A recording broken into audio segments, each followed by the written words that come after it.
大家好，欢迎您来到小林风味的美食频道。今天我们一起学做老北京的著名宫廷小吃鲜花玫瑰饼。这玫瑰饼酥松绵软，色白馅甜，玫瑰香气浓郁，是老百姓走亲访友的尊重之礼。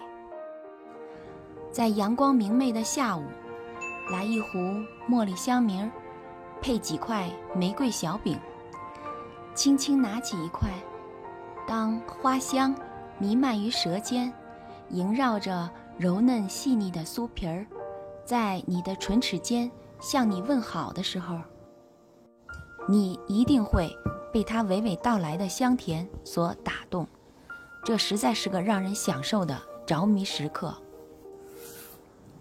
现在我们开始调油酥，用热油浇在面上，把它调成柔软适中的一块油酥，然后把它包好，防止水分蒸发。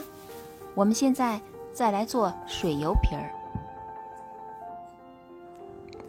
做水油皮儿所需要的油比油酥用量少，而且不用把它加热，只是揉好以后一定要把它摔一摔，把它揉好，让它很滋润，然后再醒发。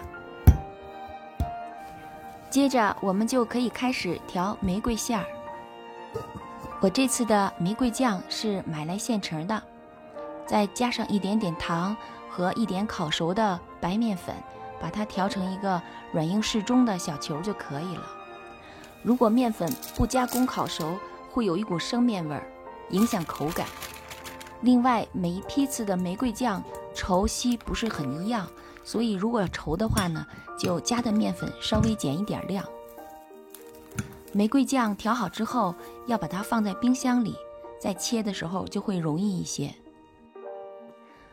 每年的农历4月是北京玫瑰花盛开的季节，在北京有个百花山，据说那里每年产的玫瑰酱最香甜，用它来做的玫瑰饼也是最好吃的。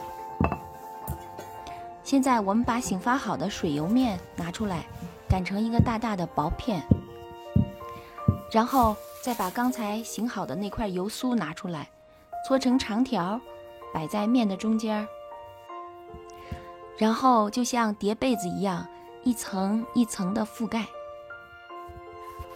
卷好之后，把两边捏紧，就开始轻轻地擀。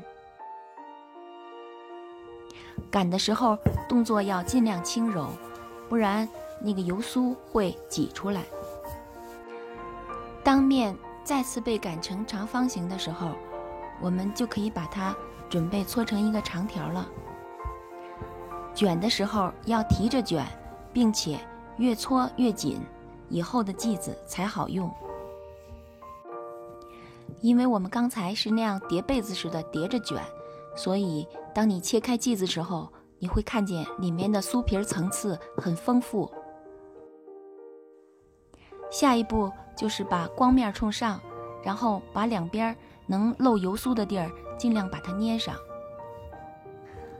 接着就像擀饺子皮一样把它擀好，包入我们准备好的玫瑰小球。包的时候要尽量先把能看见油酥的地方捏紧团好，光面冲上就是一个完好的饼坯了。为了表示喜庆，可以用戳戳一个红色的字，当然没有戳也可以用筷子戳一个红色的小梅花，也挺好看。华氏350度20分钟就好。曾经记得老舍的小说里说过，虎妞爱吃的点心里有它，茶馆里老掌柜也喜欢。这旧时的宫廷小吃，现在你也可以试着做做。感谢您的收看，欢迎您点赞和订阅，我们下期再见。